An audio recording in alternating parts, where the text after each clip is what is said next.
Alors, Bezat Hashem, on est arrivé à la page 66 de Hot Samertet,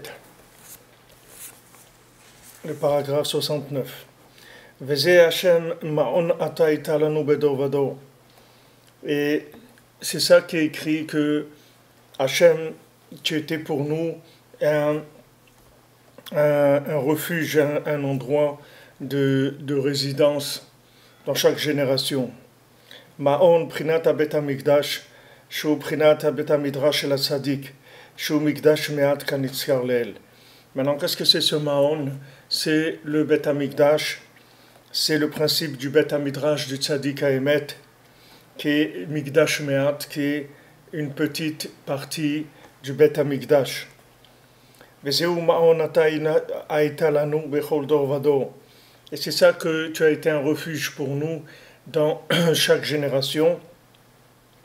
Chez Bechol Dor Vador, Nimtsa Yeshiva, chez le Talmidim Im Rabbi Emet, que dans chaque génération, il se trouve une yeshiva avec un rabbi qui est vrai. Chez Oskim Bebet Hamidrash Shelahem, Bechidushe Torah Amitiyim. Qu'est-ce qu'ils font dans leur yeshiva? Ils font des chidushim de Torah amitiyim, c'est-à-dire des choses, des formules de Torah, des explications de Torah qui sont adaptées à la génération de manière à ce que chacun il puisse trouver son chemin vers Hachem.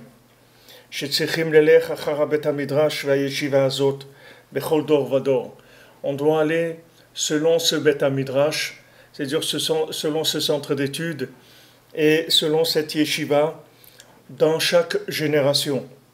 Comme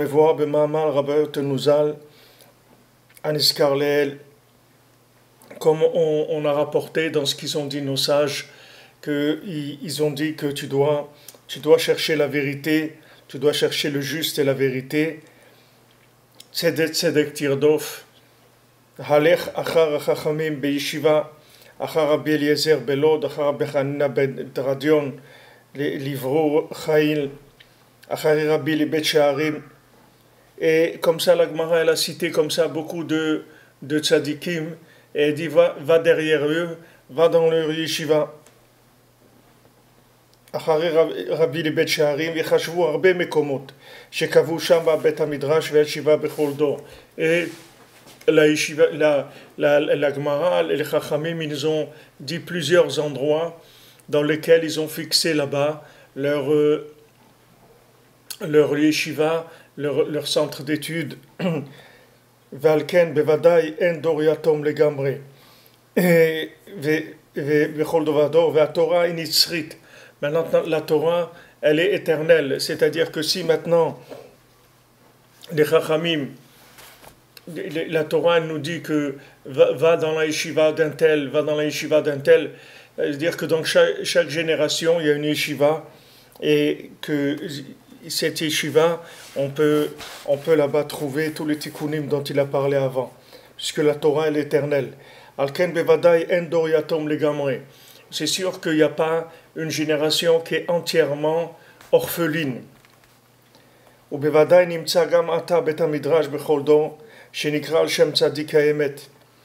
Et c'est sûr que maintenant aussi il se trouve un Bet HaMidrash, il se trouve une yeshiva qui s'appelle au nom du tzaddik véritable, qu'on doit aller d'après lui, comme on l'a mentionné avant. Et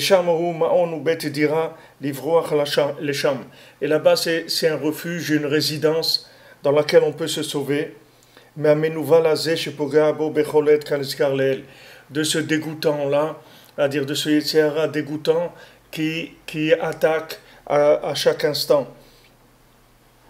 Alors, donc cette yeshiva, elle existe, comme on en a parlé ces jours-ci. La yeshiva de Rabbi Nachman, elle existe, et il faut chercher, il faut suivre. Comme il dit ici, Rabbi Nathan, il dit que normalement, c'est pas écrit Endor Yatom Legamre. C'est pas écrit qu'il n'y a pas une génération qui est complètement orpheline. Il y a écrit, le texte lui-même, il n'y a pas de génération orpheline. Mais ici, Rabbi Nathan, il ajoute le mot Legamre, ça veut dire que c'est un peu plus difficile bien sûr, que à l'époque du Baal Shem Tov ou de Rabbi Nathan, d'un côté, c'était un peu plus facile. C'est sûr que d'un côté, c'était plus difficile parce qu'il y avait beaucoup de gens qui étaient contre Breslev. Mais, mais il y avait aussi il y avait beaucoup de figures, il y avait beaucoup de gens qui étaient des gens d'inspiration. C'est-à-dire quand vous rentriez chez les élèves de Rabbi Nachman, tous les élèves de Rabbi Nachman, c'était des tzadikim, c'était des gens d'un niveau très très grand. Tous c'était des grands érudits en Torah, c'est des gens qui faisaient des miracles, c'est des gens qui communiquaient avec les âmes, c'est des gens qui étaient d'eux-mêmes, c'était des gens extrêmement grands, de niveau très grand. Alors c'est sûr qu'en se trouvant entouré de gens comme ça, dans une atmosphère comme ça, c'est plus facile que je trouvais dans une génération où on est dans la stara, chez Betocha stara, chez Betocha stara, c'est-à-dire vous pouvez répéter comme les poupées russes, là, vous savez, il y en a une dans une autre. À chaque fois que vous en avez une, vous dites ça y est, et vous en trouvez toujours qu'il y en a une autre dedans. C'est ça la stara chez Betocha stara. C'est-à-dire c'est ça le principe que la lumière elle est cachée. C'est-à-dire qu'à chaque fois, encore on retrouve que c'est encore plus caché. À chaque fois, ça devient de plus en plus caché. C'est-à-dire que la lumière, elle est de plus en plus cachée. Et vous entendez des choses, des scandales par là, des trucs par là. Les gens, ils sont perdus. Les gens, ils savent pas vers quoi se diriger. C'est pas évident. C'est-à-dire, ça demande beaucoup plus de recherche et beaucoup plus de mouna et de tfila. Mais en tout cas, on est obligé d'être attaché à cette yeshiva-là. On ne peut pas faire autrement. C'est-à-dire que si on n'est pas attaché à cette yeshiva, on peut pas recevoir la lumière qui va nous purifier de ce Yetzirah. C'est-à-dire on n'a pas de protection. C'est-à-dire on a besoin de protection. Cette protection, elle nous est fournie par Rabbi Nachman. Comme Rabbi Nachman, il a dit j'ai plusieurs sortes d'élèves qui viennent chez moi. J'ai des élèves qui viennent chez moi parce que ils viennent chercher des chidushim de Torah. Ils viennent chercher de la Torah. C'est des gens qui aiment la belle Torah. Alors ils viennent chercher chez Rabbi Nachman de la Torah, de la belle Torah. Il y en a d'autres qui viennent chercher chez Rabbi Nachman des brachot. Des brachot, il y a des gens qui viennent chez Rabbi Nachman, ils viennent à Ouman et tout, parce qu'ils ont un problème, ils veulent une bracha. Soit ils ne sont pas mariés, soit ils n'ont pas d'enfants, soit ils ont des problèmes de shalom bayit, soit ils ont des problèmes de parnassa, soit ils ont des problèmes de santé. Ils viennent chercher une bracha chez le tzaddik.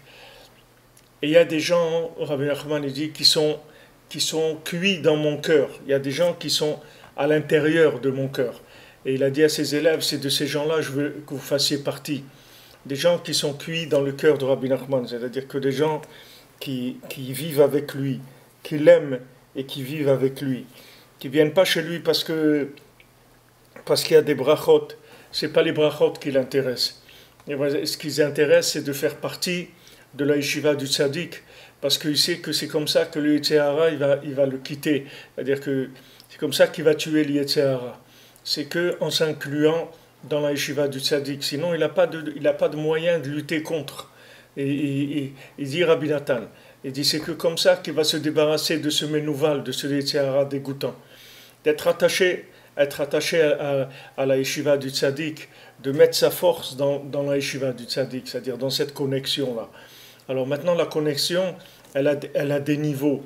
C'est sûr que déjà quelqu'un qui n'est pas contre Rabbi Nachman, alors il a un lien déjà avec Rabbi Nachman. Maintenant, il y a des gens qui sont avec Rabbi Nachman, mais ils ont ils ont un intérêt, c'est-à-dire ils viennent parce qu'il y a de la belle Torah, des choses comme ça. Alors ça aussi c'est bien. Maintenant quand quelqu'un vient chercher une bracha aussi c'est bien, tout est bien. Mais si on veut recevoir la bande passante maximum de la connexion, c'est en l'aimant, Rabbi Nachman, c'est-à-dire en aimant sa yeshiva, en s'incluant dans sa yeshiva.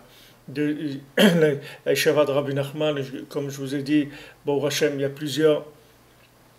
il y a plusieurs yeshivot, plusieurs choses qui sont proposées.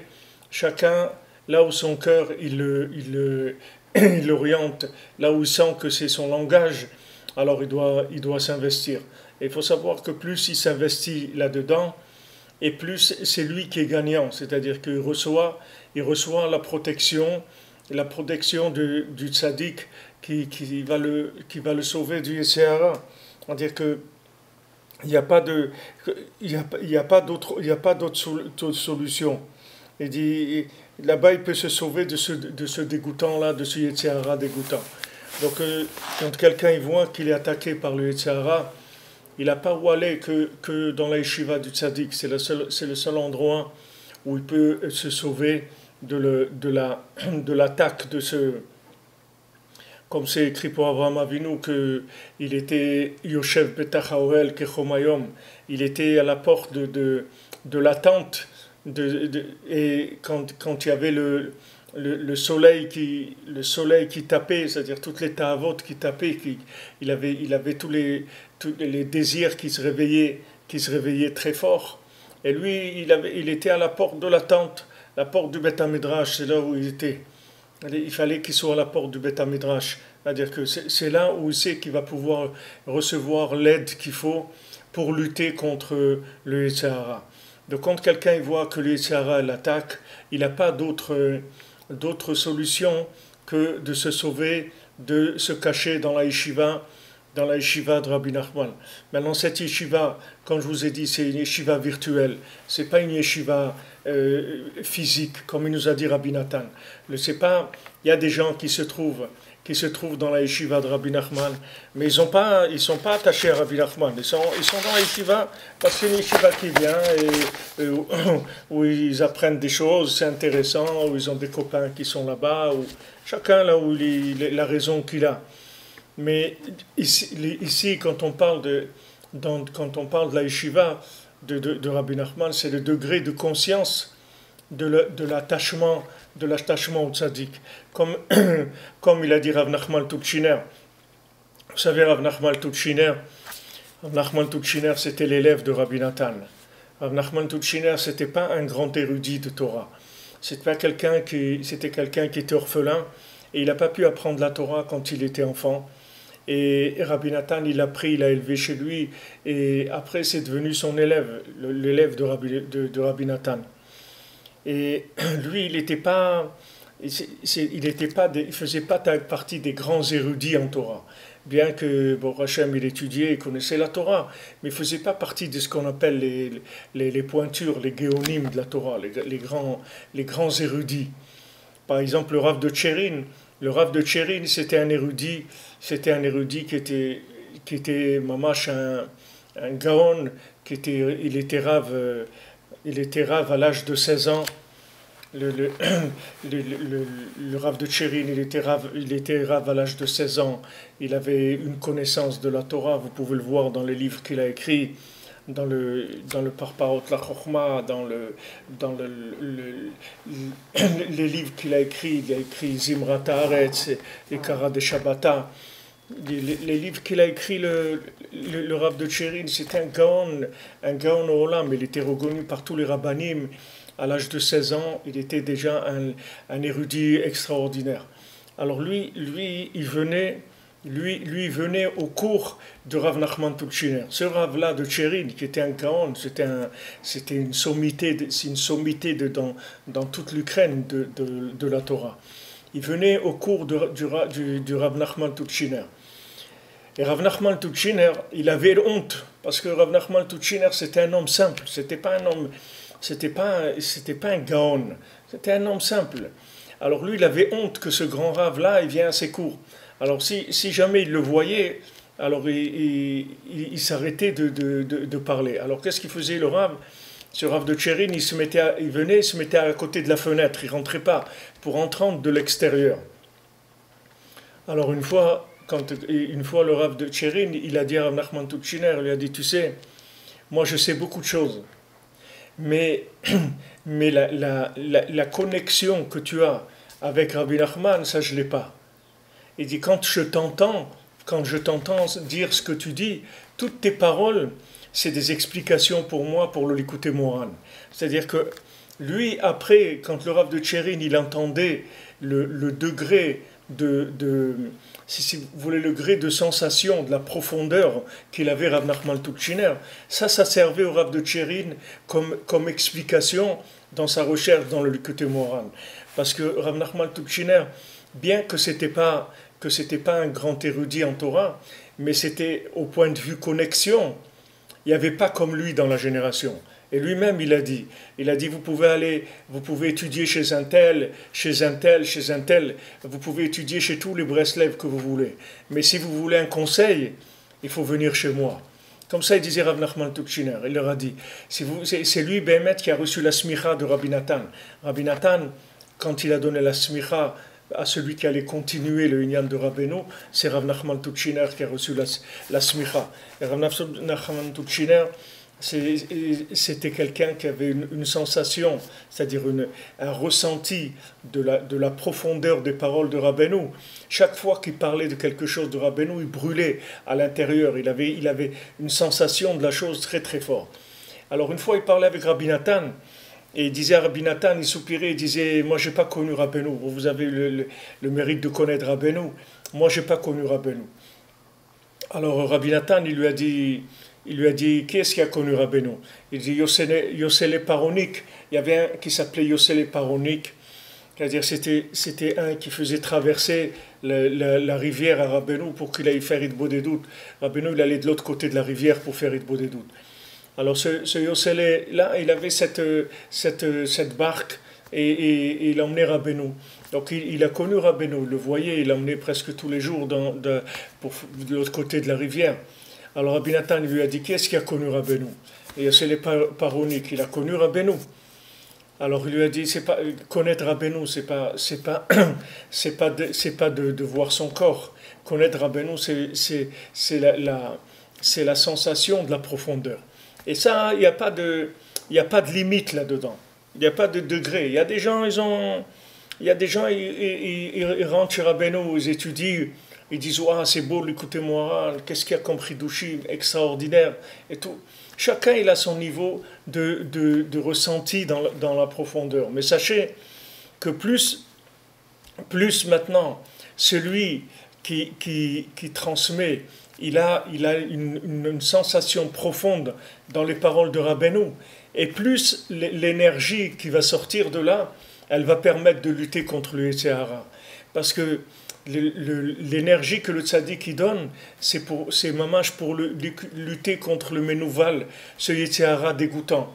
Donc quand quelqu'un il voit qu'il lui manque de la force pour lutter contre Yetzer Hara, ça veut dire qu'il lui manque de la connexion par rapport au tzaddik, c'est ça qui lui manque. Donc il faut chercher plus de connexion, il faut aller plus en profondeur, il faut essayer de faire les conseils, mais le Ikar, de le chercher, c'est ça le Ikar. C'est-à-dire que comme Yosef Hatzadik, c'est-à-dire qu'il voulait que ses frères, ils l'acceptent, ils ne l'ont pas accepté, et après il voulait qu'eux, ils le cherchent. Lui, il a été les chercher, il devait aller que à Shrem, après il a été à Dotan, et à cause de ça, il y a eu tout ce qu'il y a eu. Lui, il ne devait pas les chercher, parce que c'est eux qui devaient le chercher. Alors après, quand ils sont venus le chercher, il leur a dit, vous êtes des touristes, vous n'êtes pas des gens sérieux.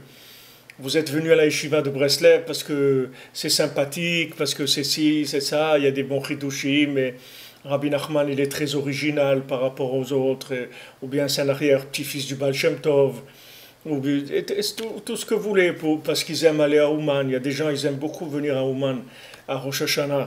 Ils ont beaucoup de plaisir à venir en Ukraine, ils aiment beaucoup l'Ukraine.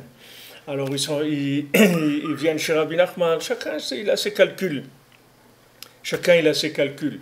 Mais il faut savoir que ce qu'on prend du tzaddik, ça dépend de combien on est conscient de la grandeur du tzaddik. C'est ça qui fait comprendre de lui. Parce que le tzaddik, lui, comme dans le maasé du Baal Tfila, le Baal Tfila, il se déguise. Il se déguise tout le temps. C'est-à-dire qu'il se présente chez des gens comme un commerçant, chez des gens comme un homme comme ci, comme ça. Chez chacun, il se présente différemment. Quand il y avait les apikorsim de Ouman, comme ils les appellent Avram Ben Nachman, ils les appellent les aristocrates d'Ouman, ils étaient 3 aristocrates à Ouman, des grands philosophes, etc. Eux il y avait Lando, Wiesel et Hirschberg. Ces grands philosophes-là, quand ils sont venus chez Rabbeinu, alors Rabbeinu leur a parlé leur langage. Il leur a parlé leur langage dans leur philosophie, etc. Et c'est comme ça qu'il les a rapprochés. Et après, ils ont été très très attachés à Rabbi Nachman. Et Hirschberg, avant de mourir, il a dit, il n'arrêtait pas de répéter pendant des heures. Il répétait le rébé, le rébé, le rébé. Comme ça, il répétait pendant des heures et des heures le rébé. Et alors son fils, il ne comprenait pas ce qu'il dit. Pourquoi il répétait tellement? Alors il a écrit justement à Rav Nachman Tukshiner. Il a dit, je ne sais pas, mon père, avant de mourir, pendant des heures et des heures, il répétait le rébé, le rébé, le rébé. Parce qu'ils se sont attachés, ils ont tellement aimé Rabbeinu, ces hommes-là. Et pourtant, c'était des gens, ils étaient des apikorsim, des gens qui avaient juré de jamais prononcer le nom d'Hachem sur leur bouche. C'est-à-dire des gens vraiment, quand on parlait des égouts, vraiment des spécialistes dans les égouts, des fabricants d'égouts. C'était même pas eux-mêmes, ils étaient dans les égouts, mais eux, c'était des producteurs d'égouts. C'était des producteurs de Touma, des producteurs de philosophie, d'hérésie, etc. Des gens terribles. Et ces gens-là, ils sont arrivés à aimer Rabbeinu. Ils sont arrivés à aimer Rabbeinu et ils ont fait tchouva. Ils ont fait tchouva et Hirschberg, il a dit, si Rabbeinu n'était pas parti tellement jeune, il aurait fait de nous des tzadikim gumurim. Ils seraient devenus des tzadikim, ces gens-là, si le rebelle n'était pas parti tellement jeune. Parce qu'ils l'ont connu physiquement, c'est-à-dire qu'ils étaient proches de lui, ils venaient chez lui le Shabbat, etc. Donc c'était dur pour eux après de continuer à chercher une fois que le rebelle n'était pas là. Mais ils étaient là tout le temps, Rosh Hashanah. Ils étaient tout le temps Ouman et Hirschberg. Une fois quelqu'un, il lui a sa servante. C'était des gens riches, c'était des gens très très riches, c'était des gens qui étaient capables. Une fois sa servante, elle lui a amené un café à Rosh Hashanah avant le chauffard. Comme les gens qui font, il y a une pause. La tfila de Rosh Hashanah est assez longue, elle dure 9 heures à peu près. Donc il y a une pause avant les tkiyot shofar, il y a une pause, les gens ils font kiddush, etc. Après ils reprennent la deuxième partie. Alors la servante de Hirschberg, elle lui a amené kiddush, un café, des gâteaux, tout au milieu c'est-à-dire avant les tkiyot shofar. Alors lui a dit quoi? Faire manger quelque chose, boire un café avant les tkiyot shofar à Rosh Hashanah. Mais c'est impossible, ça n'existe pas un truc comme ça. Tellement ces gens-là, ils se sont retournés, et ils étaient très très loin, ils se sont retournés complètement, mais parce que ils aimaient Rabbeinu, c'est-à-dire qu'ils étaient attachés à lui, c'est-à-dire ils l'aimaient. C'est ça qui a fait que le tzaddik, il a pu les transformer. Donc la yeshiva du tzaddik, c'est ça qu'elle produit, c'est-à-dire elle produit une énergie extraordinaire pour pouvoir lutter contre le Yetzer Hara. C'est-à-dire le Yetzer Hara principal de notre génération, c'est l'imagination.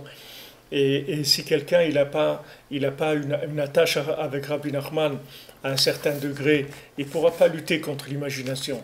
L'imagination, elle va l'avaler, comme la plupart des gens que vous voyez aujourd'hui, ils sont avalés complètement par l'imaginaire. Parce que c'est le Yetzer Hara d'avant Mashiach, c'est tout. On ne sait pas nous qui décidons et on ne sait rien du tout. La seule chose qu'on sait, c'est que Rabbi Nachman il a dit que lui c'est un spécialiste pour lutter contre ça, et que celui qui vient et qui s'attache à lui, alors il recevra cette énergie. C'est-à-dire que maintenant, chaque fois, il dit Rabbi Nathan, chaque fois qu'on se sent attaqué, il faut se sauver dans ce Beth Midrash. C'est-à-dire se sauver, ça ne veut pas dire spécialement physiquement venir dans un endroit. Ça veut dire qu'il faut s'attacher à cet endroit-là. Vous voyez des gens, ils ont des attaches qui sont qui sont... Vous voyez le degré d'attachement de la personne. Vous voyez des gens qui sont attachés. Par exemple, vous voyez Ruth, quand on a pris l'exemple de Rabbi Nathan nous a amené Ruth, parce que Ruth, c'est le symbole de la personne éloignée qui se rapproche d'Hachem, puisque c'est d'elle qui va sortir David, que David Ameller, lui, c'est l'homme qui se sentait le plus éloigné, et que de son éloignement le plus grand, il est devenu l'homme le plus grand, puisqu'il est Chai Vekayam, mais c'est Mashiach ben David, c'est-à-dire le Mashiach, il va venir de lui, tellement il se sentait loin, mais il se sentait loin, mais son éloignement, il l'a traduit en prière, c'est-à-dire en désir de se rapprocher d'Hachem. Donc ne croyez pas, quand les gens ils se sentent loin, ne croyez pas que cet éloignement, c'est ce que vous êtes, Béhémet. Cet éloignement, c'est juste quelque chose qui va vous indiquer combien vous pouvez grandir si vous vous rapprochez. Si vous vous rapprochez d'Hachem, à quel niveau vous pouvez arriver. Alors comme Rabbeinu il a dit, je veux faire de vous des tzadikim comme moi, mamash, ça veut dire que maintenant je vais prendre le bien qui est en vous et je vais l'optimiser, le faire monter au maximum de ce qui peut monter dans ce monde. Si vous vous trouvez, il y a des écoles qui sont pas faites pour les élèves. C'est-à-dire, des fois, il y a des élèves que quand ils vont à l'école, elle n'est pas assez développée pour eux. Donc, elle n'arrive pas à développer le bien qu'il y a dans l'élève. Parce que l'école, elle fournit des enseignements classiques. Et des fois, il y a des gens qui sont des génies. Et quand ils sont dans cette école-là, ils s'ennuient. Et ils n'ont rien à faire du tout là-bas. Alors, il faut savoir que toutes ces âmes qu'il y a aujourd'hui, qui viennent du Halal HaPanouï, comme il nous a dit Rabbi Nathan ici, que ces âmes du Halal HaPanouï, c'est des âmes que vous ne pourrez jamais les satisfaire. Elles sont en frustration permanente, 24 heures sur 24. Jamais vous arrivez à les satisfaire.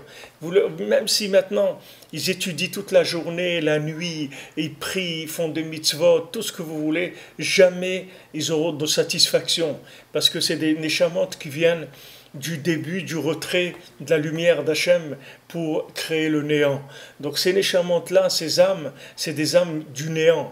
Mais il faut savoir que c'est les plus grandes âmes qui est, parce qu'elles sont au-dessus des âmes de Hatzilut. Elles sont au-dessus des âmes du niveau le plus élevé qui est dans le quatrième monde, c'est-à-dire le monde de l'émanation, où là-bas, Mamash Hachem, il est présent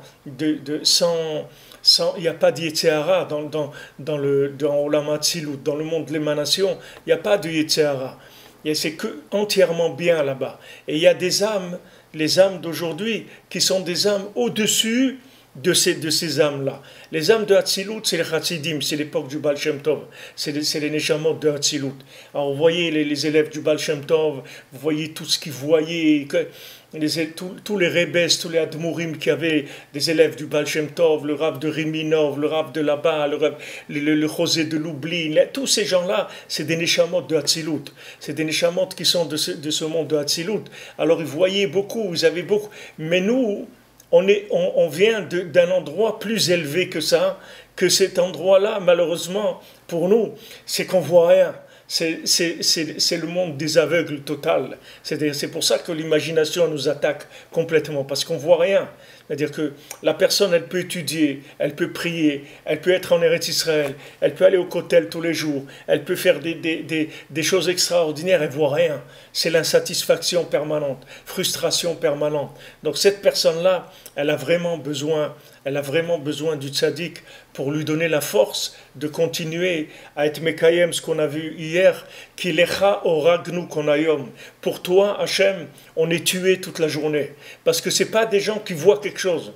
Ils ne voient rien. Celui qui voit Ashri Chelko, celui qui a le mérite qu'il a fait quelques pages de Gemara, il a fait un peu de Shulchan Aruch, il a fait des Teilim, il a fait Chatzot, il a fait Bodedut. Après, il se sent bien, il se sent satisfait.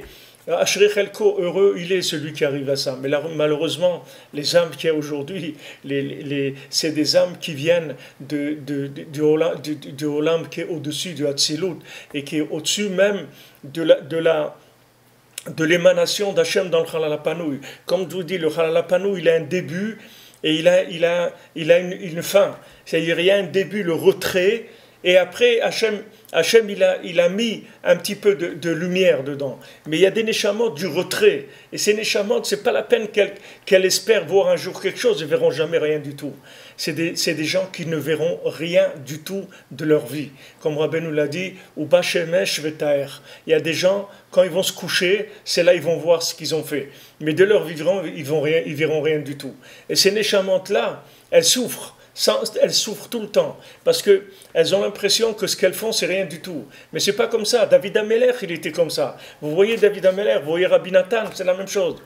Prenez Rabbi Nathan, c'est comme David Ameller. Vous prenez Rabbi Nathan, vous prenez l'écouté de Philote, vous voyez un homme, Rabbi Nathan il avait 2 moments dans l'année où il avait un petit peu de consolation. C'était quand il se faisait Tikkun Chatzot, qui pleurait sur la destruction du temple, c'est-à-dire sur la destruction, sur le fait que Rabbi Nachman il est caché du monde, et aussi Tisha B'Av, que Rabbi Nathan à Tisha B'Av, il s'enfermait dans une cave, Rabbi Nathan à Tisha B'Av, et il passait toute la nuit à pleurer, sur le fait que Rabbeinu il était décédé. Et Rabbi Nathan il pleurait et il s'arrêtait pas de pleurer tant qu'il voyait pas Rabbeinu. Comme ça c'est écrit tous les Tisha B'Av, Rabbi Nathan il voyait Rabbeinu. C'est-à-dire il pleurait tellement jusqu'à ce qu'il voyait Rabbeinu. C'est ça qui le calmait pour toute l'année. C'est les seuls moments où Rabbi Nathan il avait un petit peu de répit, un peu de repos, un peu de répit, un petit peu de consolation, c'est tout. Mais le reste du temps, c'était le feu, sans arrêt, ça brûlait sans arrêt. C'est l'insatisfaction permanente, sans aucun moment de répit. Donc ces âmes-là, comme Rabbi Nathan, comme David Ameller, c'est pareil, c'est que de la souffrance, il n'y a pas un moment où ça s'arrête. C'est que de la frustration. Ça, c'est les âmes d'aujourd'hui. Donc ces âmes-là, qui sont atteintes de ce problème-là, il faut savoir que ce n'est pas parce qu'ils ne sont pas bien. Au contraire, c'est parce qu'ils sont trop bien. Ils sont tellement bien qu'ils n'ont aucune attache avec ce monde. Ils ne peuvent pas. Même la Torah qui vivent dans ce monde, ça n'arrive pas à les satisfaire. Même ça, ils n'arrivent pas. C'est pour ça, Hachem Shmor, vous voyez des gens qui sont regardez, des gens qui font des sports extrêmes. Voilà quelqu'un, je ne sais pas, il y a 1 semaine ou 2, en Amérique, qui s'est jeté de je ne sais pas de combien de kilomètres de haut pour tomber dans un petit filet de 30 mètres. Et il s'est jeté de plusieurs kilomètres d'un avion, sans filet, c'est-à-dire sans parachute, sans rien. Il y avait juste un filet de 30 mètres. C'est-à-dire s'il y avait un peu de vent ou quelque chose, le bonhomme il tombe, il s'explose par terre. Mais il a fait ce saut-là, je ne sais pas, de 3 km ou 5 km, et qu'il a mis d'ailleurs même pas 2 minutes pour arriver. Et il est tombé au milieu de ce filet-là, qu'il attendait par terre, et qu'il a accueilli, un filet qui faisait que 30 mètres carrés, c'est tout. Et après il a dit, qu'est-ce qu'il a ressenti extraordinaire. Mais maintenant, qu'est-ce qu'il a ressenti? Qu'est-ce qu'il a fait? Qu'il a sauté, qu'est-ce que ça a rajouté dans le monde? Il a amené quelque chose, il a inventé comment on fait du pain quand on n'a pas de blé, comment on fait pour trouver du blé quand on n'en a pas, qu'est-ce qu'il a trouvé? Il n'a rien fait du tout. Non, il a frôlé la mort. C'est la seule chose qui lui donne un peu de joie. Il a frôlé la mort, et ça a donné de la joie. Voilà, vous avez des gens, et ils se font exploser. Voilà, c'est ça qui leur donne un petit peu de satisfaction, de frôler la mort. Alors ça vient de cette astara-là, qui est une astara, que la vie, elle se cache du monde. C'est-à-dire, de plus en plus, la vie est cachée du monde. Alors les gens, ils vont chercher là où ils vont chercher. Mais ceux qui sont dans la Torah, et que même dans la Torah, ils n'arrivent pas à trouver satisfaction, il faut savoir que ça vient du fait que leur âme, elle vient du Chalal HaPanouï. Comme Rabbeinu dit, Mamash, il dit dans la Torah Samer Dalet, dans la Torah 64, il y a des âmes du Chalal HaPanouï. C'est des âmes qui viennent de là-bas. Donc ces âmes, ce n'est pas la peine qu'elles espèrent dans leur vie qu'un jour, elles vont s'asseoir dans un fauteuil et elles vont se sentir bien, parce que Même si le jour où s'asserront sur un fauteuil, il y aura des oursins qui seront sur le fauteuil. Là où il y a pas de repos, il n'y a pas de répit, c'est une vie de lutte en permanence. Alors les gens ils disent, ouais, mais c'est pas sympa comme truc et tout. Alors qu'est-ce que vous voulez qu'on vous dise que ça va devenir sympa? Et quand vous allez passer 20 ans à faire Hitbodedut et à faire Chatzot et que vous allez voir que non seulement vous n'êtes pas mieux, mais vous êtes pire, alors qu'est-ce que vous allez faire? Vous allez vous décourager. Alors il vaut mieux qu'on vous dise tout de suite ce qui se passe. Vous allez arriver à rien, c'est tout. Dans ce monde-là, vous verrez rien du tout. Voilà, vous allez vous battre, vous allez vous lutter toute la journée, comme il dit, pour toi Hachem, on est tué toute la journée. Pourquoi on est tué? Parce qu'on n'a pas de satisfaction. Celui qui a de la satisfaction, celui qui est en train de kiffer, il a devant lui une Gemara avec un café, une cigarette, et il est en train de kiffer. Celui-là, il dit pas, je suis en train de me tuer pour Hachem toute la journée. Celui-là, il kiffe, il n'a pas de problème. Mais c'est quelqu'un que chaque mot qu'il dit de la Gemara, ça lui arrache le ventre. Chaque prière qu'il fait, ça le déchire. Chaque minute dit Bodedut, c'est un Messirut Nefesh. Celui-là, qu'est-ce que vous allez lui dire? Il est tué toute la journée. C'est-à-dire qu'il se tue pour Hachem toute la journée. Il a compris que de toute façon, il n'y a rien d'autre. Où il va aller?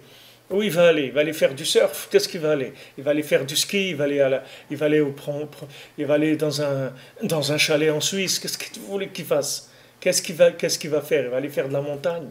Ça, il va se promener dans la montagne 2 minutes. Il va commencer à hurler de douleur. Là où il va, il n'est pas bien. Là où il va, il n'est pas bien. C'est normal, il n'y a pas le Beth Amikdash, il n'est pas bien. Là où il va, il n'est pas bien. Donc, qu'est-ce que vous voulez lui dire? Rien, c'est comme ça sa vie, c'est tout. Alors, c'est sûr que ce n'est pas tellement sympa de savoir ça, mais en tout cas, une fois qu'on le sait, alors on est tranquille. On est tranquille et on sait que, bon, Hachem, il y a un tzaddik qui s'occupe de nous et que ce tzaddik-là, au moins, il nous empêche de tomber dans la destruction. Parce que ces âmes-là, elles ont envie de se détruire, comme elles viennent du néant. Alors, elles ont envie de retourner dans le néant et dans la destruction. Donc, elles ont une tendance suicidaire aussi, une tendance à vouloir détruire autour d'eux, détruire tout ce qu'ils construisent, etc. Parce que c'est des âmes qui sont énormément troublées par le fait qu'elles ne voient pas la lumière d'Hachem. Et tout ce qu'elles font, elles ne voient pas de lumière. Des fois, il peut y avoir une petite étincelle tous quelques années, un petit mouvement comme ça. Des fois, il peut y avoir un peu de recette, qu'Hachem il montre un tout petit quelque chose. Mais la plupart du temps, c'est de la lutte, sans arrêt, sans arrêt, sans arrêt. Il n'y a aucune satisfaction. Alors ces âmes-là, elles ont vraiment besoin du tzaddik. Parce que si elles n'ont pas le tzaddik, elles sont perdues complètement. Si elles n'ont pas le tzaddik, alors il n'y a plus rien. Comme Rabbi Nathan, il dit à Rabbeinu, il dit d'où vous m'avez sorti, vous savez vous d'où vous m'avez sorti. Pourtant d'où il a sorti. Rabbi Nathan c'était pas quelqu'un, c'était pas Chas Shalom ni un drogué ni quelqu'un qui allait Rabbi Nathan c'était un tzaddik. Avant de venir chez Rabbeinu, il était déjà un tzaddik. Lui-même c'était un tzaddik, c'était un fils de tzaddikim, c'est un érudit en Torah, c'était un homme d'un grand niveau. Et pourtant, quand il est venu chez Rabbeinu, il a dit, vous savez d'où vous m'avez sorti. Pourquoi? Parce que Rabbi Nathan, il avait ça. Rabbi Nathan, quand il était avec ses amis, qui étaient les élèves de Rav Levi Yitzhak de Berditchev, puisque Rabbi Nathan lui-même, il était Dayan, il était juge dans le Beth Midrash de Rav Levi Yitzhak de Berditchev. Et Rav Levi Yitzhak de Berditchev, il aimait beaucoup Rabbi Nathan. Et Rabbi Nathan, il était avec eux, avec tous les chassidim. Et une fois, lui, il devait aller acheter des bégalés, il devait aller acheter des petits gâteaux pour la réunion des chassidim. Les chassidim, ils se réunissaient, ils buvaient les chaïm, etc.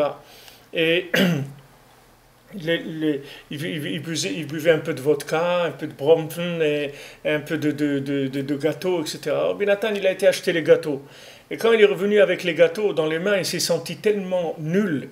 Il a été dans une synagogue, il est monté dans l'endroit là-bas où les femmes elles viennent faire la prière. Bien sûr, il n'y avait personne là-bas. Il est rentré, il a pris les Tehillim. Et il a commencé à pleurer, à dire des Tehillim, et il est tombé par terre. Et c'est là où il a rêvé de Rabbeinu. Et il a vu qu'il était en train de monter sur une échelle. Et il retombait. Il montait sur une échelle, il retombait. Et Rabbeinu, il était en bas, il lui disait, vas-y, vas-y encore, essaye, tu vas y arriver. Vas-y, tu vas y arriver. Parce qu'il avait besoin d'être renforcé pour ça. Et après, quand il a rencontré physiquement Rabbeinu, Rabbeinu lui a dit, on se connaît déjà. Parce que Rabbeinu, il lui était venu en rêve pour l'encourager. Et Rabbeinu, il savait très bien, Rabbeinu, il faut que vous sachiez que tout ce que le Rebbe il a dit, c'est pas un milliardième de ce qu'il était le Rebbe. Le Rebbe, on ne sait pas qui c'était le Rebbe. Du tout. Ce qu'il faisait Rabbeinu dans le monde, vous pouvez même pas imaginer. Personne ne sait qu'est-ce que le Rebbe il faisait. Le Rebbe, il partait en voyage, il allait dans des endroits, il venait, il faisait des choses. Personne ne sait qu'est-ce que le Rebbe il faisait. Personne n'a une idée qu'est-ce que Rabbeinu il faisait. Que Rabbeinu il parlait, c'est sur toutes les langues de tout ce qu'il y a dans le monde, la langue des oiseaux, la langue des arbres, de tout. Rabbeinu il parlait tous les langages. Mais à part ça, Rabbeinu il avait une profondeur dans ce qu'il faisait que personne ne peut imaginer. Rabbeinu il venait en rêve, il est venu en rêve chez Rabbi Nathan pour le renforcer, pour le rapprocher de lui. Mais Rabbi Nathan, c'était une âme comme ça, une âme d'insatisfaction permanente. Donc c'est pas la peine d'essayer de changer le menu. C'est pas le menu qui va faire quoi que ce soit, parce que l'insatisfaction, elle vient de la personne elle-même. La personne elle-même, elle n'arrive pas à prendre quelque chose qui est descendu dans une forme, dans un symptôme, n'importe quel symptôme. C'est pour ça que vous voyez que les gens ils vont vers le ribouille or. Pourquoi vous voyez tous ces gens qui font tchouva, ils vont vers des choses extrêmes. Ils vont vers des choses extrêmes. Ils rentrent dans la Torah, mais ils sont des extrémistes. Ils vont. Pourquoi? Parce que ils sont affamés, ils sont frustrés, ils ont besoin. Mais ils savent pas que ça sert à rien qu'ils fassent ça. Parce qu'ils peuvent essayer de faire tout ce qu'ils veulent, jamais ils vont être satisfaits de toute façon. Donc ce qu'il faut qu'ils fassent, c'est se calmer et se mettre au travail et construire un foyer et aller travailler et s'occuper de leur parnassa, de leurs femmes, de leurs enfants et tout. Tout ça en ressentant rien du tout. Mais de toute façon, ils ne ressentiront rien du tout. Parce qu'ils viennent d'un endroit où cet endroit-là, leur âme, elle appartient à un monde, à un endroit où il n'y a aucune contraction de la lumière divine. Donc il n'y a pas à voir, on ne peut rien voir du tout. Donc c'est pour ça que Rabbeinu l'a dit, il n'y a pas d'Iouch, ne vous découragez pas, etc. C'est surtout pour ces âmes-là qu'elles ont besoin de ce message en permanence. Parce que c'est une lutte, elles ne font que lutter, c'est tout. Alors elle cherche, des fois, quelques années, elle passe là-dedans, elle dit « Ah, ça y est, j'ai trouvé, c'était Nifla, j'ai trouvé la Kabbalah, c'est super ». Elle passe quelques années dans la Kabbalah, oh, après ça y est, c'est terminé. « Ah, j'ai trouvé ça, j'ai trouvé maintenant, on va s'occuper des jeunes, on va faire des trucs ». Elles font ça et après, boum, ça retombe. Et tout ce qu'elles essayent de faire, ça aboutit à la fin, néant, le vide. Alors c'est sûr que d'entendre ça, c'est pas agréable, c'est pas facile. Mais quand quelqu'un il se reconnaît là-dedans, ça le calme au moins. Au moins il sait qu'il y a quelqu'un qui le voit, il y a quelqu'un qui l'a vu, et il y a quelqu'un qui l'a prévu, et il y a quelqu'un qui le voit, et il y a quelqu'un qui s'occupe de lui. C'est ça le principal. Quand on sait que le tzaddik qui nous connaît et que le tzaddik qui s'occupe de nous, alors on n'a pas de souci, on s'appuie sur lui et on fait ce qu'on peut faire, c'est-à-dire de la lutte en permanence, c'est-à-dire des efforts en permanence. Tout ce qu'on peut faire, on fait des efforts en permanence. Ça, c'est la place de ces âmes-là. Et ceux qui ne se reconnaissent pas là-dedans, ça veut dire qu'ils sont pas encore découverts comme on dit, les poteaux roses, mais en tout cas, ils verront dans la génération d'après et après qu'il va y avoir que ça dans le monde. Il n'y a que des gens comme ça. Comment vous voyez aujourd'hui tout ce terrorisme, tout ça qu'il y a dans le monde? Parce que ça vient de ça. C'est des étincelles de ces décharmantes-là. C'est ça qui fait cette mentalité dans le monde. Cette mentalité, vous voyez bien que matériellement, ça rend fou les gens. Comment des gens de 16 ans, de 17 ans, de 18 ans, ils voient sur des réseaux sociaux des gens de 16 ans, 17 ans qui veulent aller se faire exploser. Mais nous, ça n'existait pas quand on était petit, des gens qui voulaient se faire exploser. Vous en connaissez, vous aviez des copains, vous, qui vous disaient « je veux me faire exploser ». Ça n'existait pas. Les gens, ils ne voulaient pas se faire exploser. Au contraire, ils voulaient s'exploser, s'éclater, aller dans les plages, aller dans les trucs, les boîtes de nuit, fumer des joints, manger dans des restaurants, on n'en sait rien. Avoir beaucoup d'argent, acheter une Mercedes, acheter... Ok, ok. Mais des gens qu'à l'âge de 16, 17 ans, leur idéal, c'est de se faire exploser. C'est-à-dire, les gens, ils ne comprennent pas. Les gens, ils ne se rendent pas compte à qui ils ont affaire. Les gens, ils traitent ça comme des malades habituels. C'est-à-dire, ils traitent ça avec les médicaments qu'ils ont en stock. Mais il faut chercher autre chose, les amis. Parce que ces médicaments-là, ils ne vont pas marcher pour ça, pour ces gens-là. Et ces gens-là, c'est juste le début. Vous allez voir, il va y en avoir des milliers des gens comme ça. On est juste au début où la maladie, elle commence à se propager dans le monde. Mais on va y arriver qu'il va y avoir... C'est un fléau, ne croyez pas. C'est un fléau parce que ces gens-là, c'est des étincelles de ce principe-là. C'est des étincelles de ce principe-là. Donc la seule chose qui leur donne un petit peu de satisfaction, c'est de s'exploser, c'est tout. C'est la seule chose qui les attire. C'est la mort, c'est tout. Ils n'ont rien d'autre. Maintenant, se suicider comme ça, c'est pas tout le monde qui a envie de se suicider, mais ils ont envie d'avoir un certain idéal qui est extrême comme ça, dans lequel la personne elle peut s'exploser comme ça et on va parler d'elle, elle va se sentir enfin qu'elle a existé parce qu'elle a fait un feu d'artifice dans le monde et voilà. D'où ça vient ça? Il y avait ça il y a 50 ans, ça n'existait pas il y a 50 ans. Il y a 30 ans, ça n'existait pas. Donc vous voyez qu'il y a quelque chose, il y a un mouvement. Il y a un mouvement dans le monde, que ce mouvement-là de ces jeunes-là, alors ils essayent de lutter pour comment ils se font recruter sur Internet, comment les trucs, etc., qu'ils ne se fassent pas attraper par ça. Mais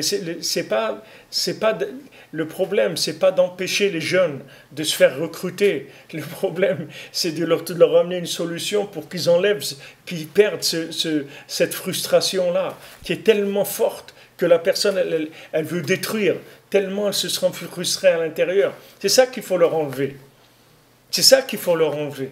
Sinon, il n'y a pas. Et la seule chose qui peut enlever ça, la seule chose au monde qui soigne cette maladie, c'est l'amour du tzaddik, c'est tout. C'est la seule chose qui peut vous enlever cette maladie-là. La seule chose qui peut vous calmer, c'est cette chose-là. Que vous sentiez que Rabbi Nachman, il vous aime, c'est tout. C'est la seule chose qui va vous enlever ce problème-là.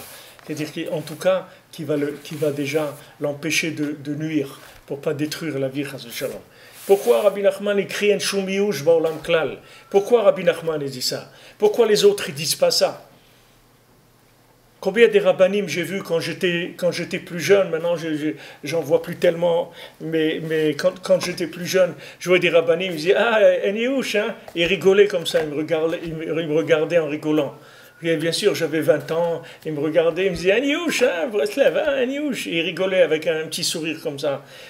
Et je disais « Mon ami, rira bien et qui rira le dernier, tu verras un jour qu'est-ce qui va se passer. » Et ces gens qui rigolaient, malheureusement, ils ont beaucoup pleuré après ce qui s'est passé dans leur vie. Beaucoup de gens, ils ont beaucoup pleuré sur ce qui s'est passé dans leur vie. Ils n'imaginaient pas qu'il allait se passer ça dans leur vie. Mais nous, Baruch Hashem, Rabbeinu nous avertit.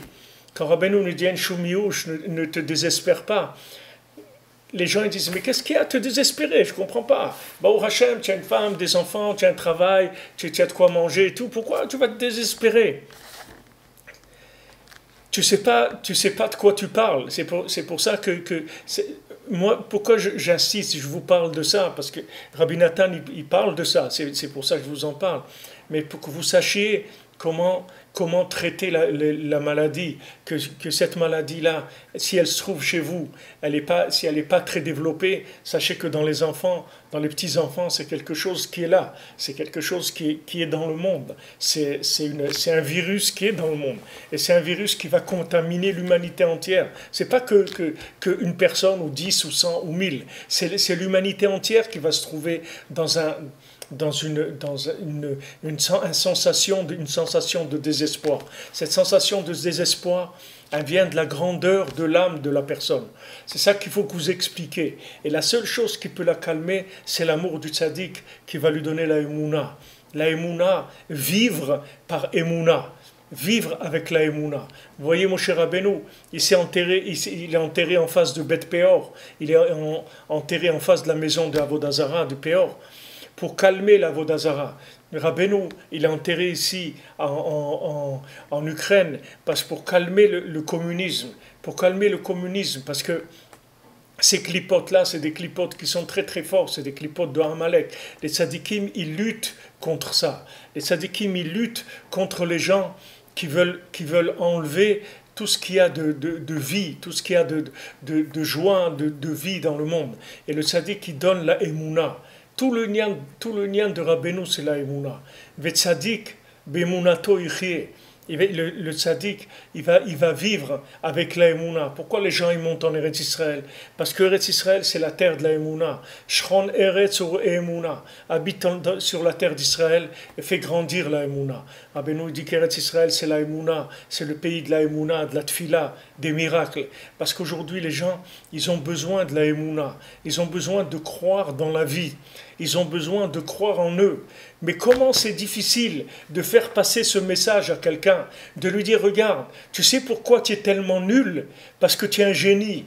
Mais le gars, il vous regarde et dit, mais tu es fou. Mais qu'est-ce que tu me dis? Qu'est-ce que tu me dis? Que je suis un raté parce que je suis un génie? Mais c'est pas possible. Mais regarde, qu'est-ce que tu es en train de me dire? Il dit, oui, tu es un raté parce que tu es un génie. C'est pour ça que tu es un raté. Parce que tu es un génie qui n'a pas trouvé une école qui peut correspondre à ton génie. Et sache que tu ne vas pas en trouver. Donc ne te casse pas la tête, tu ne vas pas trouver.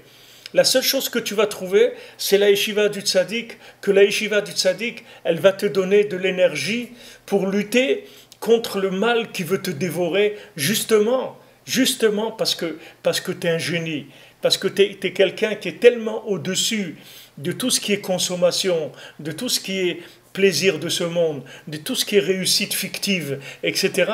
Tout ça, tu es au-dessus de tout ça. Tout ça, ça ne te satisfait pas. Mais sache que Rabbi Nachman, il va te calmer et il va te dire, regarde, te décourage pas, continue à te battre. Continue, et la Emouna, et continue à te battre. C'est que lui qui peut t'encourager. Personne ne peut t'encourager. Quelqu'un vient et te dit, ouais, tu sais pourquoi tu as raté? Tu sais pourquoi tu as raté l'examen? Parce que tu es trop fort. Et tu dis, mais attends, mais c'est pas... Quand on rate un examen, c'est parce qu'on est faible. Non, c'est que tu es trop fort pour l'examen. Il ne t'intéresse pas l'examen. Ça t'intéresse pas, ça t'intéresse pas, Il n'y a rien qui t'intéresse parce que tu viens du Khalal Panouille, tu viens du néant. Donc la seule chose qui peut, c'est la Emouna totale, c'est tout. Cette Emouna, elle va te donner de la lumière qui va pouvoir t'entretenir. Mais que de la Emouna. Tu ne verras pas de résultat logique. Logiquement, tu n'auras aucun résultat. Tu n'auras pas de résultat. Le seul résultat que tu auras, c'est que tu vas voir, avec ta Emouna, tu vas voir que tu as réussi ta vie. Mais avec ta Emouna, pas avec ton sechel, pas avec ta logique, avec la Emouna. Ça dit que Bemouna Toichie, il va rester que la Emouna. Il est venu Habakouk Anavi, il a tout placé sur un que Tzadik Bemouna Toichie. Tzadik qui vivra qu'avec la Emouna. Alors ces âmes-là, c'est des âmes qui peuvent fonctionner qu'avec la Emouna. La Emouna, c'est la foi dans Hachem, c'est la foi dans le Tzadik, c'est la Emouna en soi-même, de savoir que je suis bien. C'est pas parce que j'ai raté tous les examens que je suis pas bien. C'est que justement j'ai raté tous les examens parce que tous ces examens ne m'intéressent pas. C'est pour ça que je les ai ratés. Parce que tout ça c'est nul, ça me parle pas. C'est pour ça que j'ai raté tout ça. Donc j'ai besoin d'autre chose. J'ai besoin d'autre chose.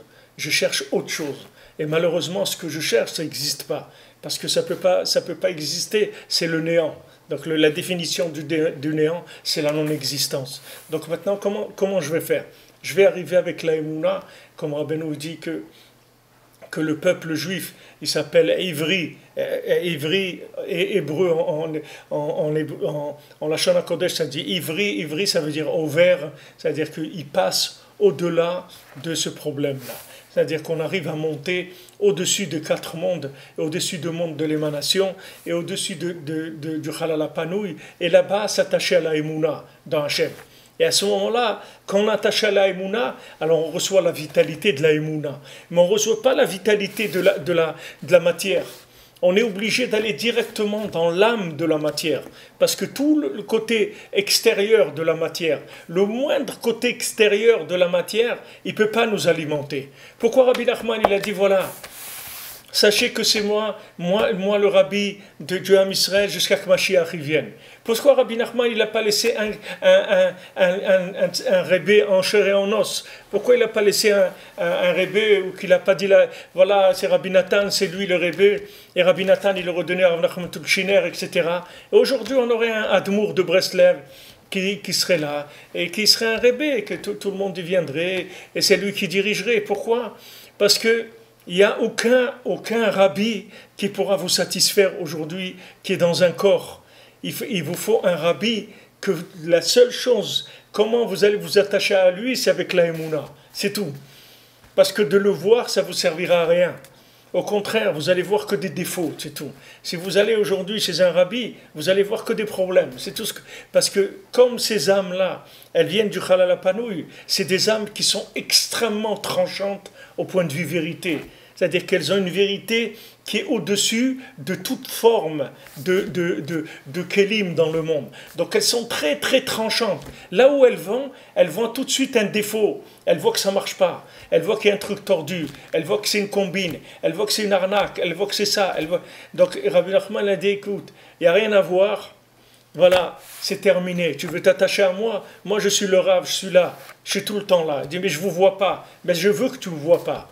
C'est avec ces conditions-là que ça va marcher. Tu ne me vois pas et je suis là, c'est tout. Tu veux me prouver, alors attache-toi à moi, tu vas voir que je suis là tout le temps. Mais tu ne vas pas me voir. Tu ne vas pas me voir. Parce que ça aussi, c'est-à-dire l'attachement au tzaddik aujourd'hui, il n'est pas par quelqu'un qu'on va voir. Parce que si on s'attache à quelqu'un qu'on voit, regardez aujourd'hui les histoires qu'il y a sur les gens qu'on voit. Qu'est-ce qu'on voit? Après, il sort des défauts chez les gens qui rendent fous. Qu'est-ce qu'on a besoin de ça? Qu'est-ce qu'on a besoin des gens qui se sont investis dans d'autres personnes, qui leur ont fait confiance et tout, et après leur vie entière elle a explosé.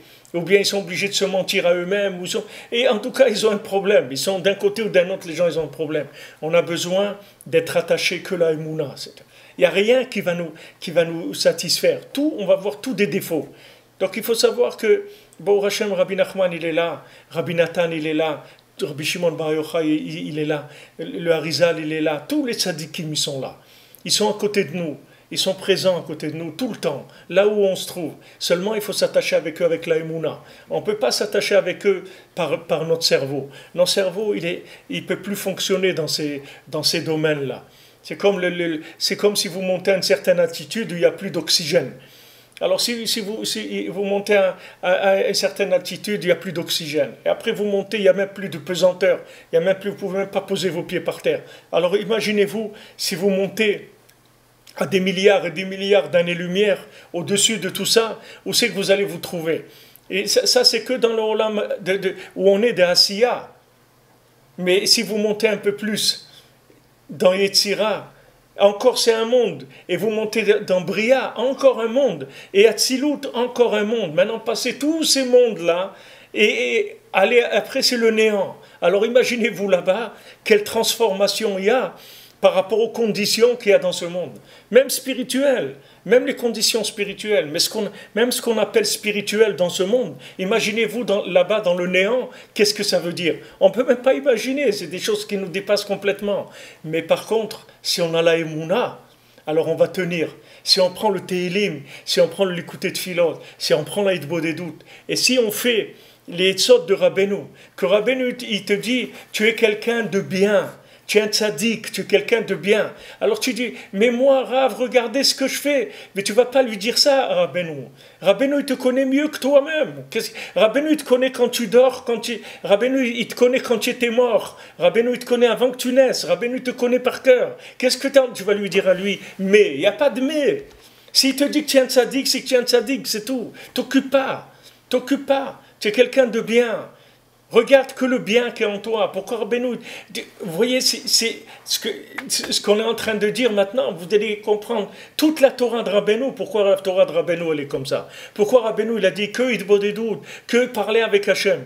Non, Hazamra, que Hazamra, parler avec, voir le bien qui est en toi. Ne regarde pas le défaut, ni chez toi, ni chez les autres. Comme je vous ai dit, les âmes qui viennent du néant, il faut surtout pas leur parler du mal, surtout pas, parce que chez eux, le mal, il est explosif. Il est explosif. La moindre remarque,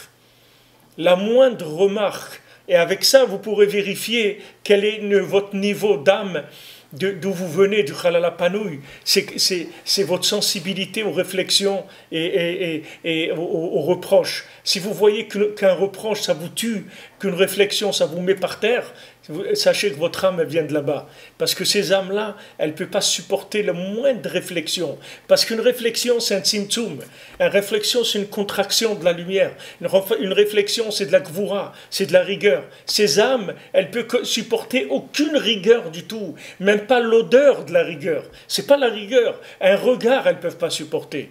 N'en parlons pas d'une parole ou une explication ou un affront, mais même pas l'odeur de la rigueur, elles ne peuvent pas supporter. C'est des âmes qui viennent du néant. Donc là, vous comprendrez toutes les sortes que Rabbeinu donne, pourquoi elles vont par rapport à ces gens-là. Pourquoi il dit parle avec Hachem. Parle avec Hachem. Parce que tu as besoin d'entretenir le contact avec Hachem tout le temps. Tu ne peux pas passer par une contraction d'Hachem. Tu peux pas, c'est-à-dire que tu peux pas avoir un rapport avec Hachem dans quelque chose qui est contracté. Il faut que tu aies un rapport direct avec Hachem. Il faut que tu parles avec lui tous les jours. Tous les jours, il faut que tu parles avec lui. Il faut que tu regardes le bien qui est en toi.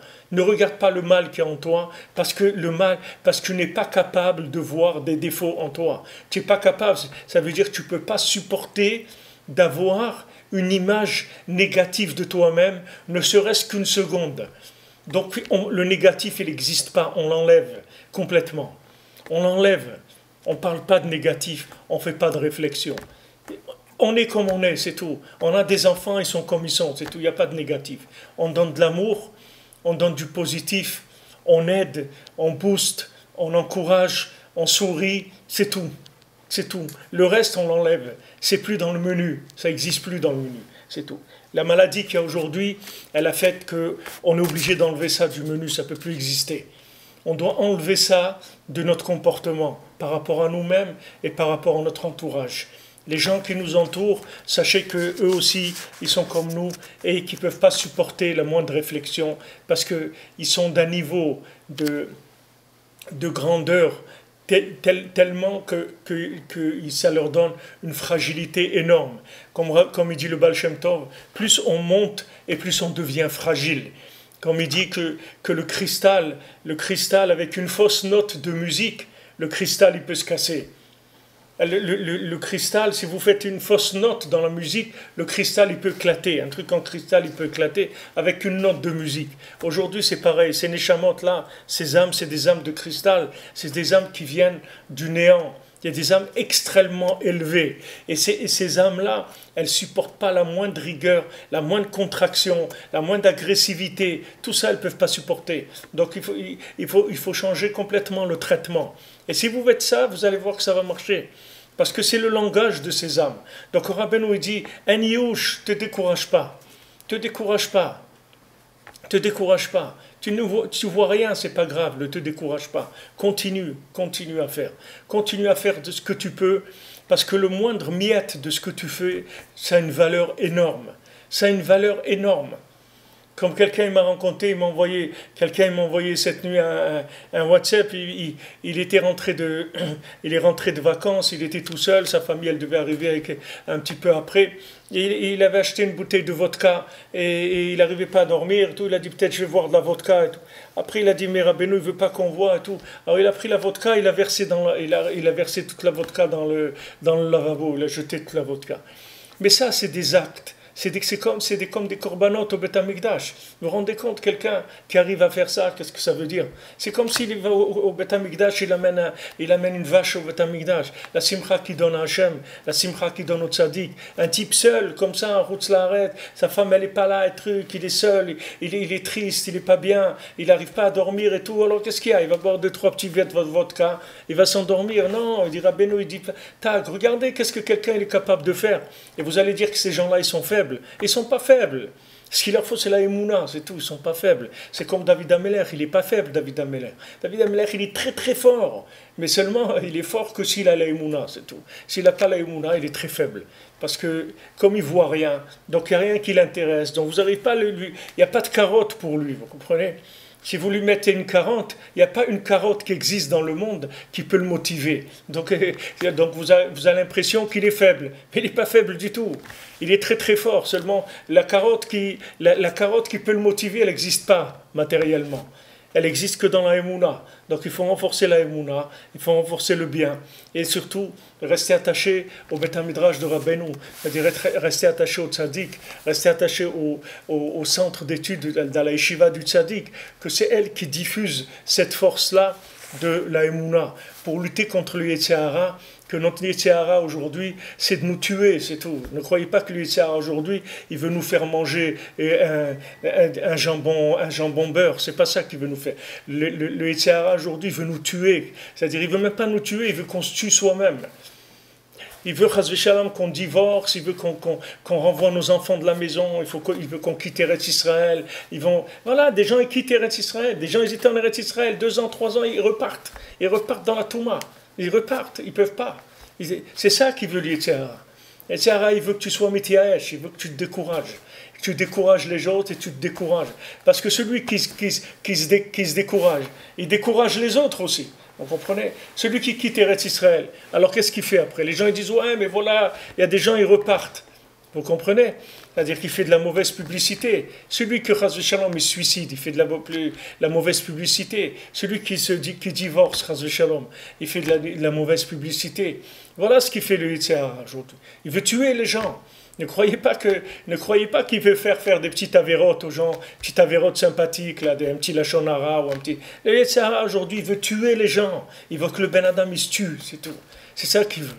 Il veut que le Ben Adam il se termine, qu'il ne croit plus en lui, qu'il ne croit plus du tout en lui, qu'il ne croit pas qu'il peut arriver à quelque chose, qu'il ne croit pas qu'Hachem il l'aime, qu'il ne croit pas qu'il est important, que ce qu'il fait c'est une importance quelconque. Voilà ce qu'il veut, le Yetzer Hara. Donc maintenant il a trouvé ce qu'il fallait, puisque c'est des neshamot qui viennent du néant. Donc c'est facile, il n'y a rien de plus facile que de décourager un Ben Adam qui est dans le néant. Il suffit juste de pousser un peu, et le bonhomme il tombe dans le précipice. Il n'y a pas besoin d'aller très fort. Un tout petit peu, le Ben Adam il est mort, c'est tout. Quelques réflexions, quelques trucs, et ça y est, le bonhomme vous l'avez tué, c'est tout. Vous n'avez pas besoin de. Vous lui dites 2-3 mots, ouais, mais tu n'es pas capable. Toi, tu n'as pas une tête pour étudier. Toi, de toute façon, tu n'es pas fait pour la Torah tellement. Voilà, quelques mots comme ça, quelques mots, il est mort le bonhomme, c'est tout. Vous n'avez pas besoin. Vous pouvez faire Kaddish sur lui, il est terminé, c'est fini. Après, il va faire n'importe quoi de sa vie. Alors que si cette personne-là, vous lui donnez confiance en elle, vous dites, mais toi, tu es capable, toi, tu es quelqu'un d'extraordinaire, toi, tu peux arriver à tout. Si vous l'encouragez, ben, la personne elle va y croire. Comme Rabbeinu dit que la Emouna, elle dépend de la bouche. La Emouna, elle dépend de la bouche. Pourquoi dans tout le Sefer de Dvarim, Moshe Rabbeinu, il parle d'Eretz Israël, il parle de la Emouna. Parce que d'en parler, c'est ça qui fait vivre la chose. On a besoin de parler pour vivre la chose. Et aujourd'hui, on a besoin d'en parler tous les jours. Rav Levi Yitzhak qui nous disait, il faut que vous parliez du Rebbe tous les jours. On est obligé tous les jours. Pourquoi on fait ces cours tous les jours? Vous croyez qu'il y a des jours où c'est pas difficile, on n'a pas envie de prendre les vacances? Il y a des gens, bon Hachem, ils prennent des vacances et tout. Pourquoi il n'y a pas de vacances? Parce qu'on peut pas. On peut pas s'arrêter. On peut pas. Les gens qui écoutent, s'ils veulent, ils peuvent prendre des vacances, mais les gens qui travaillent dans la station de diffusion, ils ne peuvent pas prendre des vacances. Et s'ils prennent des vacances, ils vont avoir des morts sur la conscience. Ils ne peuvent pas prendre des vacances. Parce qu'on a besoin d'en parler tous les jours, c'est tout. Et si on ne parle pas tous les jours avec Hachem, si on ne parle pas du tzaddik tous les jours, on n'a plus la force de vivre, tout simplement. Alors si on n'a plus la force de vivre, qu'est-ce qu'on va se tourner vers des cadavres? On va manger, chas v'shalom, des trucs pourris. On va aller dans les égouts chercher à manger. Où est-ce qu'on va aller? Pourquoi les gens ils sont dans les égouts? Parce qu'ils ne voient rien. C'est des neshamot du néant. Mais si vous le sortez des égouts, vous lui dites, regarde, toi, t'es en pierre précieuse. Toi, tu es en pierre précieuse. Prenez le Maasé dans les contes, celui qui était en pierre précieuse dans le conte de Rabbi Nachman. Vous voyez qu'il était en pierre précieuse. Ça ne se voyait pas. Ça ne se voyait pas. Normalement, quand son père il l'a eu, le roi il l'a eu, il dit voilà, on va avoir un fils, le tzaddik qui nous a dit qu'il va être en pierre précieuse. Alors il dit, il n'est pas en pierre précieuse du tout. Il n'est pas du tout en pierre précieuse. On ne voit pas qu'il est en pierre précieuse. Attends un petit peu. Alors qu'est-ce qu'il a eu après? Il a eu la lèpre. Alors encore pire, c'est-à-dire comment quelqu'un de normal. Ok, quelqu'un qui n'est pas en pierre précieuse, ça va, il est en chair et en os, mais la lèpre, c'est terrible. C'est terrible. Qu'est-ce que tu me donnes la lèpre? Laisse-moi normal, comme tout le monde. Non, tu es en pierre précieuse, toi. Mais comment tu me dis que tu es en pierre précieuse? J'ai la lèpre maintenant. Attends. Et après, quand la lèpre, elle a détruit la peau, et après, tout le monde a vu que c'était un être qui était en diamant. Il était en pierre précieuse. C'est la même chose. Chacun d'entre nous, il est comme ça. Chacun d'entre nous, il est comme ça. C'est-à-dire d'être en chair, ça ne lui suffit pas. Il ne peut pas vivre. Si on lui dit, mais toi, tu es quelqu'un en chair, va acheter une chaire à l'université ou comme ils disent à Marseille, peu cher, vas-y, fais quelque chose, travaille, construis, fais une société. Il n'a pas envie. Il dit, mais il n'a pas envie. C'est-à-dire, la chair, ça ne l'intéresse pas. Il dit, la chair, ça ne t'intéresse pas, alors la lèpre, alors il est attaqué de tous les côtés par l'Yitzhara et tout. Il dit, mais moi, je suis quoi? Je suis un vaurien, je ne vaux rien du tout. Mais vraiment rien. Regardez les gens, ils arrivent, ils ont des situations et tout. Moi, j'ai rien du tout. Qu'est-ce que j'ai fait de ma vie, etc. Mais de cette lèpre-là, attends un petit peu, tu vas voir. Quand cette lèpre, elle va tomber, tu vas voir les diamants qui sont en toi qui vont sortir. Alors ça, c'est pour tout le monde que c'est comme ça. Parce que ces neshamot, ces âmes, elles sont très très élevées, donc elles sont obligées de passer par si vous voulez, ce système-là, cette méthode qui va révéler le diamant qui est en eux. Celui qui n'aura pas lâché, qui ne sera pas découragé, parce que Rabbi Nachman a dit tu es dans l'illusion, parce que le désespoir, ça n'existe pas. Ne te désespère pas, puisqu'Hachem t'a mis dans ce monde, et c'est qu'Hachem, il veut ton bien, et tu vas arriver à des choses extraordinaires si tu ne te décourages pas. Ils ont la émouna dans le tzaddik, ils s'attachent au tzaddik, ils aiment Rabbi Nachman, ils font un peu de beau des doutes, ce qu'ils peuvent faire, les télim et tout. Ces gens-là, vous allez voir que après ils vont regretter qu'une seule chose, c'est qu'ils n'en ont pas fait plus, c'est tout. C'est la seule chose qu'ils vont regretter. Bezrat Hashem, bonne journée les amis, Be'atzlacha, que des bonnes nouvelles. Chazak u'Baruch.